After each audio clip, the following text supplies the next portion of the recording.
इस संसार से सतलोक ले जाए, वो शब्द समरथ है। तो सही छाप परवाना लाए, समरथ के कड़ियारा हो। कुछ लोग कहते हैं ये पंजा क्या है, ये तो कागज का टुकड़ा है। बड़े मूर्ख लोग हैं वो। इसकी एक बड़ी मर्यादा है। कुछ लोग बिना पंजा परवाना के चौका आरती करते हैं, कंठी बांधते हैं, नाम दान देते हैं। बताइए, स्वयं सतपुरुष समर्थ पुरुष इस संसार में आए तो सही छाप परवाना लेकर आए, समरथ के कड़ियार बनकर आए, और यहां हम छोटे मोटे लोग, पता नहीं हमारा अहंकार कितना बड़ा है कि हम कहते हैं हमें किसी पंजा परवाना की जरूरत नहीं है, हम स्वयं समर्थ है, हम जीवों का कल्याण कर लेंगे। हम जीवों का कल्याण नहीं कर सकते, वो शब्द करेगा वो जीवों का कल्याण। हम जीवों को संसार से सतलोक को नहीं भेज सकते, वो शब्द है। वो शब्द जीवों को उठाकर इस लोक से सतलोक को ले जाएगा।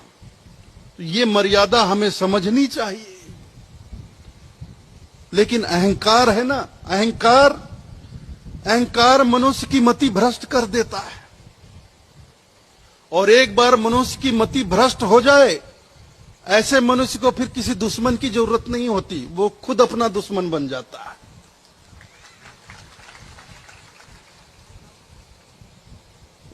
दुनिया में जिस व्यक्ति की मति भ्रष्ट हो गई, समझ लो वह खुद अपना दुश्मन बन गया। फिर दुनिया में उसे कोई नहीं बचा सकता, कोई नहीं बचा सकता उसको। तो आज वो शुभ दिन, वो शुभ घड़ी, 618 बरस पहले की ये घटना, जब हमारे सतपुरुष, हमारे साहब इस धरा पर आए। हम उन्हें सदगुरु कहते हैं। सदगुरु कौन होता है? सदगुरु का जन्म गर्भ से नहीं।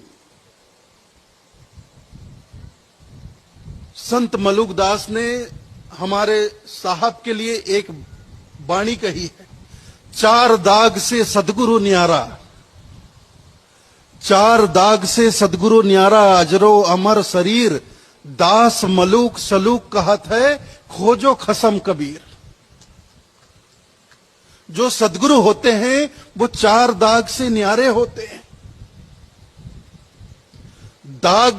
दाग मतलब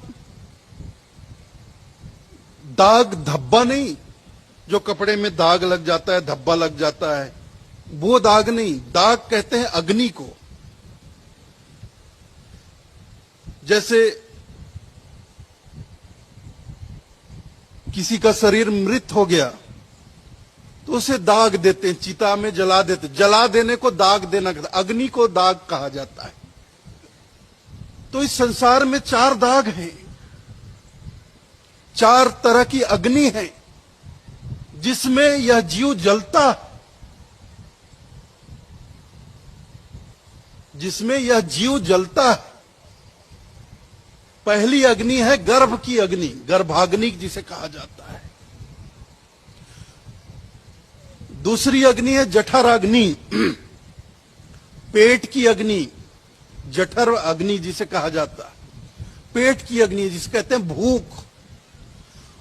और तीसरी अग्नि है कामाग्नि, विषय वासनाओं की अग्नि, विषय वासनाओं में जलता है यह जीव। और चौथी अग्नि है चिताग्नि। आखिर जब यह शरीर मृत होता है तो उसे चिता की अग्नि में जलना पड़ता है। इस तरह यह जीव इस संसार में 4 अग्नि में जलता है। पहले सबसे प्रथम गर्भ की अग्नि में जलता है।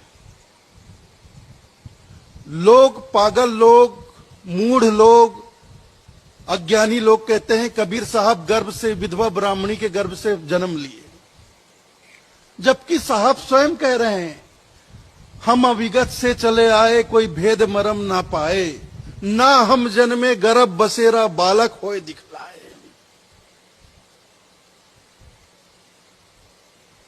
काशी शहर जलह बीच डेरा, तहां जुलाहा पाए, अब हम अविगत से चले आए।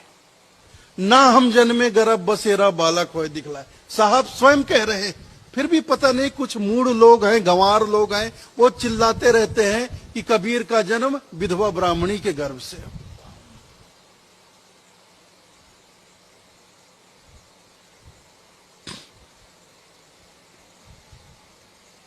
तो साहब कमल पुष्प पर अवतरित हुए, गर्भ से नहीं आए। 4 दाग से सदगुरु न्यारा। ये जो 4 अग्नि होती है, इससे सदगुरु जो होते हैं वो न्यारे होते हैं, अलग होते हैं। इस 4 अग्नि में आम हम लोग जलते हैं, ये संसार के जीव जलते हैं, सदगुरु नहीं जलते। तो पहली अग्नि से तो सदगुरु कबीर साहब साफ निकल गए। स्वयं उन्होंने कहा, उनकी खुद की वाणी है, उनकी अपनी वाणी है।